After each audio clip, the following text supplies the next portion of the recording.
Hey there. What didn't happen this week? Presidential ambushes at the White House, a not austerity budget that still bites, and of course, South Africa doing what we do best, winning gold. We also unpack why Diddy might be a free man if he were South African and what that says about our justice system, plus the deadly impact of Trump's USAID cuts and what South Africa can do to stop the worst. So let's dive into these stories and more in this week's wrap, brought to you by myself, Verashni Pillay, and the Explained Akosa team. First up in our newly shortened briefs, Donald Trump, as we said, ambushed Cyril Ramaphosa yesterday with videos in the White House. He was trying to prove that white farmers are being targeted in South Africa. The South African delegation was able to turn things around in an impressive performance. More on this later. VAT will remain at 15%. Finance Minister Inakotongwana's third budget speech yesterday went off successfully. The only effective tax increase is to the fuel levy, but debt continues to soar. More on this below.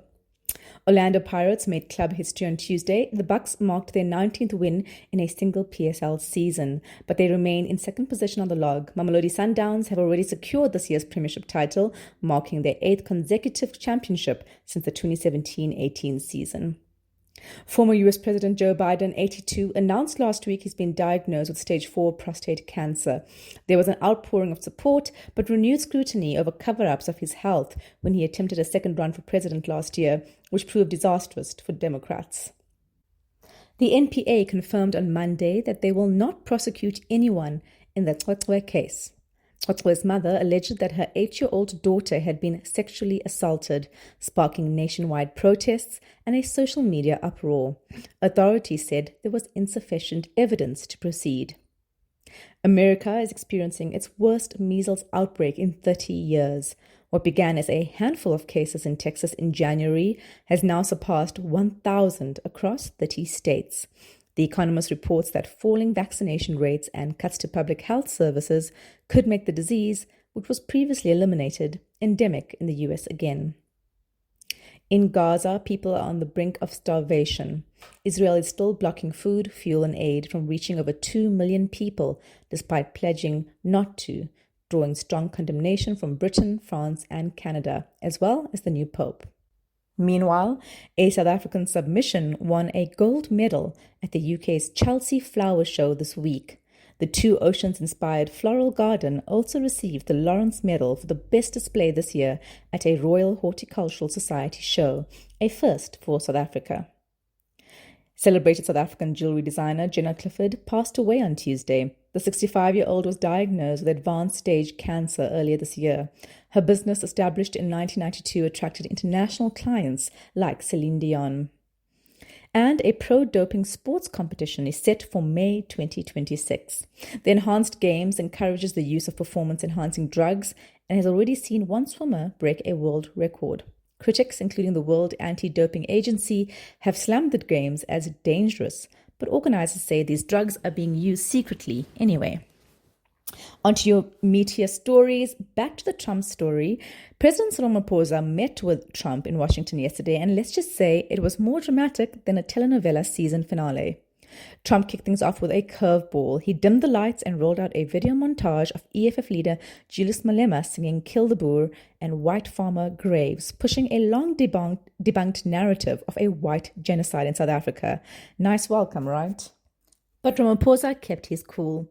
With a powerhouse delegation in tow, including ministers, golfing legends Ernie Els and Retief Goosen, and billionaire Johan Rupert, the message was clear. South Africa is here to trade, not throw punches.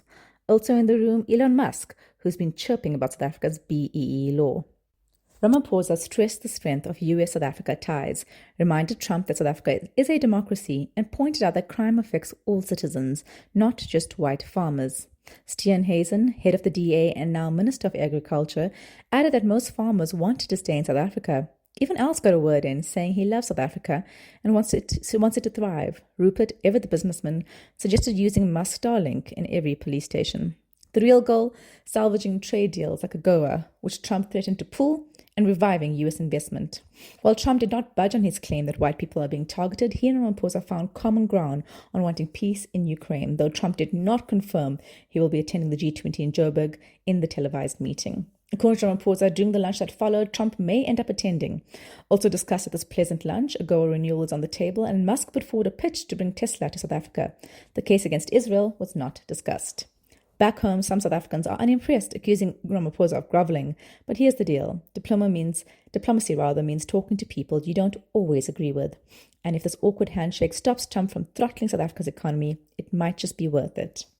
Meanwhile, Finance Minister Enoch Godongwana finally tabled South Africa's revised national budget, Budget 3.0, on Wednesday. The big headline, no VAT increase, despite Treasury's earlier controversial proposal.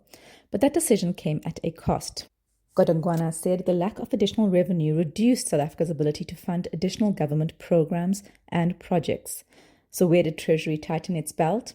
A total of 68 billion rand in planned funding has been chopped, mostly from provisional allocations not yet assigned to votes. That means technically no cuts to existing departments, but there'll be less money to go around in future. Some sectors fared better than others. Departments like health and education still receive some support, but 10 billion rand less than previously hoped. PRASA's budget drops from 19.2 billion to 12.3, a 6.9 billion cut, likely delaying rail infrastructure upgrades.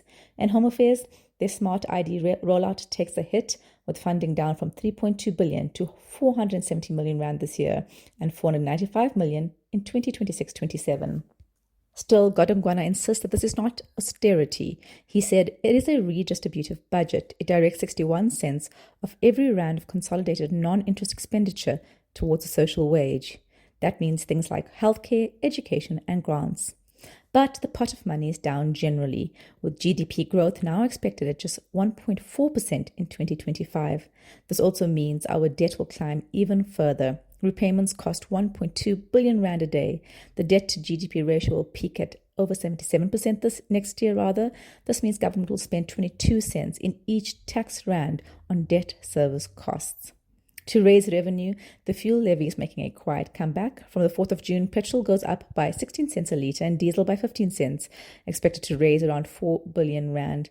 Not nearly as much as the 75 billion rand a VAT hike would have brought in, but every bit helps.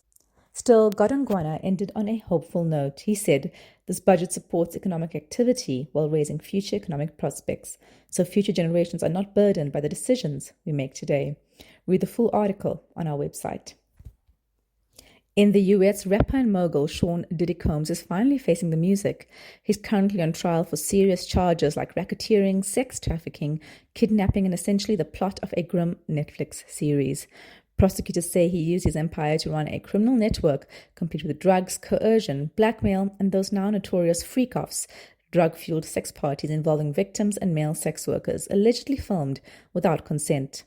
The charges are so serious that Diddy could spend the rest of his life behind bars if convicted. We wonder, if this happened in South Africa, would it even make it to trial? Not likely, says legal academic Verashni Pillay. He told Explain, on paper we say there's equality, but that's not the reality on the ground. He was talking about justice for the powerful. We've seen this before in South Africa. In 2006, Fezakile Kuzwayo accused Jacob Zuma of rape, fearing for a life that she had to leave the country. Zuma was acquitted and later became the president of the country. In 2016, rapper OK Malam Coolcat served time for sexual assault in Australia, yet when he came back home, he was welcomed with open arms as if nothing had happened. Just last year, rape and assault charges against rapper Jub Jub were dropped. This is despite South Africa having solid sexual violence laws and the power to impose life sentences. But the stats are bleak. Between April 2022 and March 2023, only 410 rapists were arrested and 68 life sentences were handed down out of over 53,000 cases reported. What goes wrong? Underfunded courts, missing dockets. But mostly, survivors are too scared or ashamed to report. This has to change. Finally, the consequences of US aid cuts in South Africa. When Donald Trump signed an executive order earlier this year cutting off a major stream of US HIV funding to South Africa, experts cautioned it could end in catastrophe. That future is now here. Thousands of healthcare workers have been let go. Research centers are retrenching staff, and a modeling study published in the Annals of Internal Medicine warns that if the funding gap left by the US is not filled, South Africa could see 601,000 additional deaths and 565,000 new HIV infections by 2034. The program in question, PEPFAR. It's been a critical partner in South Africa's HIV fight for over 2 decades, investing more than $8 billion since 2003. But earlier this year, USAID-managed PEPFAR projects were shut down overnight. CDC-run ones remain, for now, but that funding ends in September 2025, and there's no guarantee of renewal. The Health Department says it needs 2.82 billion rand just to get through the rest of the financial year. Untreated HIV leads to serious, costly illnesses. The same study projects a 32 billion rand increase in healthcare spending over the next decade if funding isn't restored. And while PEPFAR only covered 17% of the HIV budget in 2024, its role was pivotal, supporting mobile clinics, healthcare workers, and outreach in hard-to-reach communities. Dr. Neil Martinson of its Perinatal HIV Research Unit told Explain that the impact is already being felt in the research sphere. He said most of South Africa's globally recognized HIV researchers have received research training in the US and then NIH research grants in South Africa, he said. We at PHRU are retrenching 1/3 of our research staff at the end of May. PHRU is a co-author on about 90 manuscripts per year. We think this will reduce by more than 30%. Still, Health Minister Aaron Motsoaledi insists under no circumstance will we allow this massive work to collapse. But Finance Minister Enoch Godongwana was blunt. He said, once the resources allow, we will deal with that matter. South Africa's HIV gains took 20 years to build. They could unravel in half that time. Read the full article on our website. That's it from us at The Wrap, an award-winning product of Explain.co.za. Simple news summaries for busy people. The Wrap is sponsored by Explain's agency division, who specialize in content marketing for purpose-driven organizations, often with a pan-African reach. Mail info at Explain.co.za for a quote. Remember to share the love. Tell your friends to sign up at Explain.co.za/subscribe. Till next time, goodbye from the team.